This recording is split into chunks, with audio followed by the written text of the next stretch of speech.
Buongiorno a tutti, benvenuti sul mio canale, io sono Paolo. Chi non è ancora iscritto si iscriva per rimanere sempre aggiornato sui prossimi video. Oggi ascoltiamo una canzone di molti anni fa, Sultan of Swing dei Dire Straits, il loro primo successo. Me l'avete suggerito in diversi, mi avete suggerito di ascoltare e di vedere questa esibizione live. Io la canzone più o meno la conosco perché quando ero bambino mi ricordo che l'ho sentita alcune volte in radio, almeno qualche stralcio qua e là, quindi diciamo mi ricordo un po' il riff. Non ho mai visto né sentito suonarla dal vivo. Ricordiamoci che una volta, a quell'epoca, questa canzone del 78, ascoltare musica non era come oggi, non c'era internet, non c'era YouTube, non c'era Spotify, quindi se uno voleva diventare fan di una band o di un gruppo musicale o di un cantante, doveva per forza metterci dell'impegno, quindi per avere la canzone da ascoltare quando si voleva bisognava uscire di casa, andare al negozio di dischi, comprare il vinile, comprare la musicassetta per averla poi a casa ad ascoltare. Non c'era modo di vedere video su YouTube come adesso, concerti e cose, bisognava andare al concerto. Quindi era tutto un altro mondo da questo punto di vista. In ogni caso l'ascolto volentieri appunto perché non l'ho mai sentita dal vivo né tutta, e vediamo insieme appunto di cosa si tratta.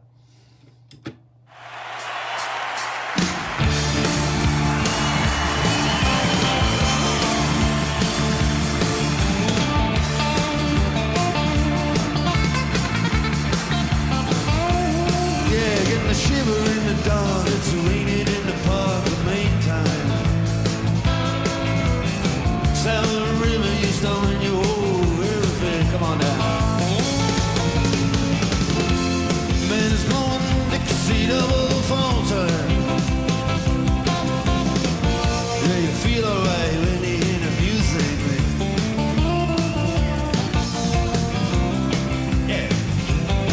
Well, now you're stepping inside, but you don't see too many faces.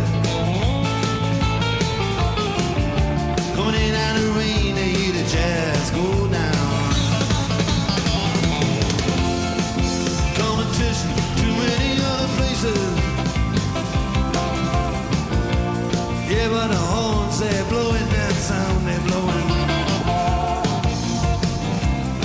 way on down south.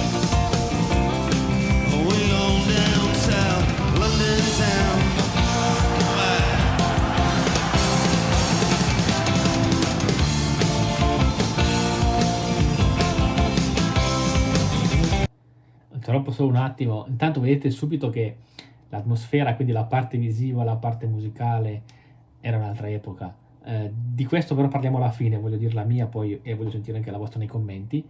Prima cosa da dire, Sultan of Swing, vedete, secondo me lui sta interpretando molto bene la canzone, perché la canzone parla di questo gruppo, Sultan of Swing, un gruppo jazz, che Mark Knopfler, il chitarrista cantante, che vedete qua con la giacca rossa, avrebbe ascoltato una sera in un pub londinese.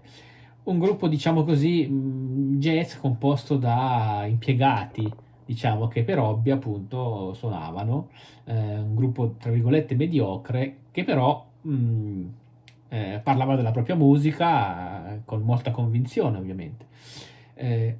Quindi l'atteggiamento che adesso Mark Knopfler, che canta e suona la chitarra, ha, come tutta la band, ma era un atteggiamento classico di tutte le band rock dell'epoca, è quello di spavalderia. È come se lui stesse dicendo a noi che ascoltiamo: io sono bravo, adesso questa canzone ve la suono io come va suonata, state qua ad ascoltare, no? Quindi una spavalderia, una sicurezza di sé che era propria dei gruppi rock dell'epoca. D'altronde la musica rock era la musica, diciamo così, come possiamo dire, di protesta in qualche modo, di rinascita, insomma, erano un po' come dei supereroi i cantanti e i musicisti rock, ovviamente. Comunque all'epoca, diciamo, anche a livello di politically correct, non era come oggi. Questo tipo di tematica era molto meno diffusa, quindi ci stava che i cantanti rock fossero sopra le righe o che fossero spavaldi, e in qualche caso che fossero anche arroganti, perché faceva parte del personaggio ed erano amati anche per questo, come dei veri supereroi. Andiamo avanti. Check it out, Guitar George. Now he knows all them fancy chords. Ain't just rhythm gonna make that guitar cry and make it sing. Santa no guitar ain't just all he can afford. When he gets up under them colored lights, gonna play that thing.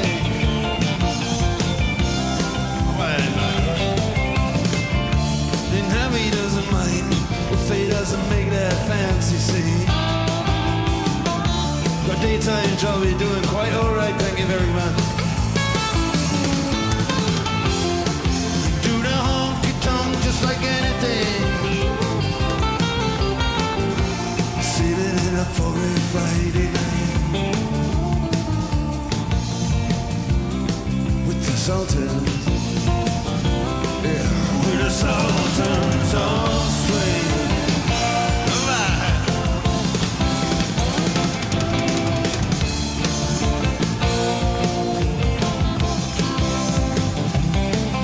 And a crowd of boys, they're just fooling around in the corner.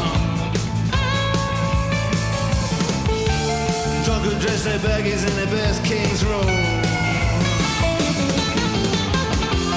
Don't give a damn about any trumpet playing man, 'cause it ain't what they call it rock and roll. The Sultans. The Sultans play Creole.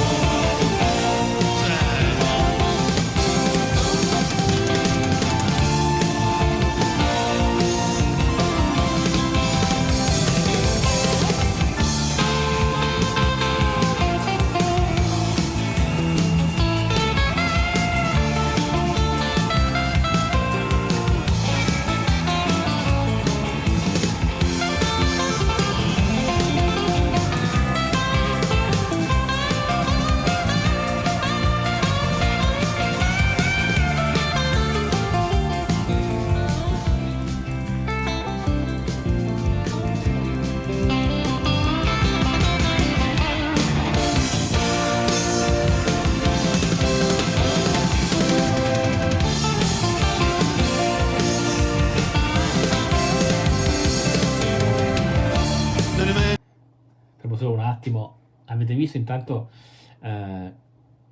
come diciamo è amalgamato bene il discorso della voce e il discorso della chitarra. Secondo me per lui per questo è un talento vero e proprio, perché come sentite la melodia è semplice, non ha particolari acuti né note particolarmente lunghe oppure salti di tonalità particolarmente complicati. È una canzone che tra l'altro lui interpreta un po' cantando un po' parlando e che tra virgolette potremmo cantare tutti, ma è eccezionale come la canta e come la suona lui, perché ha trovato il modo di cantare e suonare nella stessa maniera. Quando un musicista riesce a cantare esattamente come suona, anche se non ha particolari qualità canore, risulta eccezionale, fa un effetto diciamo magia, chiamiamolo così. Lui ha una bella voce certamente, però sentite come nel cantare, un po' parlando e un po' cantando, mette molto l'accento sulle lettere diciamo dure dell'alfabeto, no? Le consonanti secche, e molto poco sulle note lunghe ovviamente, sulle vocali aperte.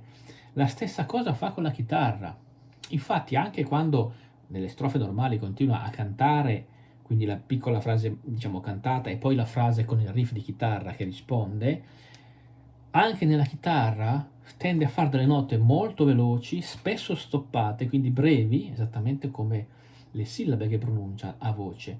Quindi è un lavoro eccezionale. Comunque è eccezionale quando un musicista riesce a suonare come canta o a cantare come suona, si crea la magia, secondo me. Vediamo. And he just a step right up to the microphone. He says at last, just as the time bell rings, "Dan, you good night, now it's time to go home." Let me make it fast with just one more thing. We are the Sultans. Yeah, we are the Sultans of Swing.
vedete come è dinamica anche la canzone, esattamente come lui alterna parole, diciamo, frasi parlate, frasi cantate, così anche la canzone nella loro esibizione alternano pezzi molto più potenti, quasi urlati a livello musicale, quindi batteria potente, suoni molto forti, a pezzi molto più calmi come questo, con la stessa dinamica che lui usa per cantare.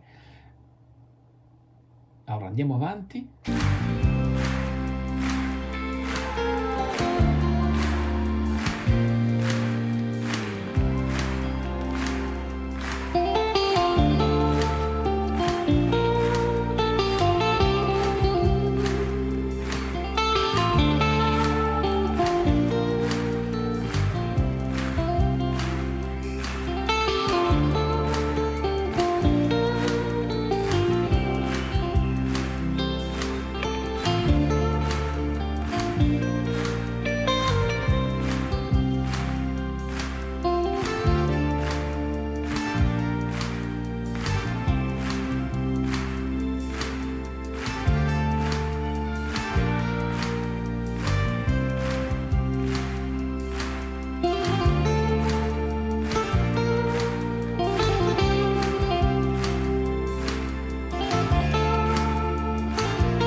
Cioè, questo assolo praticamente è iconico della musica del rock. La cosa che volevo dire prima è che lui sta suonando con questa tecnica finger picking che ha studiato per conto suo, autodidatta, non sta usando plettri o palette, insomma, solo le dita, e vi fa vedere come si può utilizzare una chitarra elettrica con un suono crudo, pulito come questo, senza tanti effetti, usando le dita e non per forza il plettro, quindi una cosa già eccezionale di suo. Andiamo avanti.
eccezionali, cioè veramente eccezionali.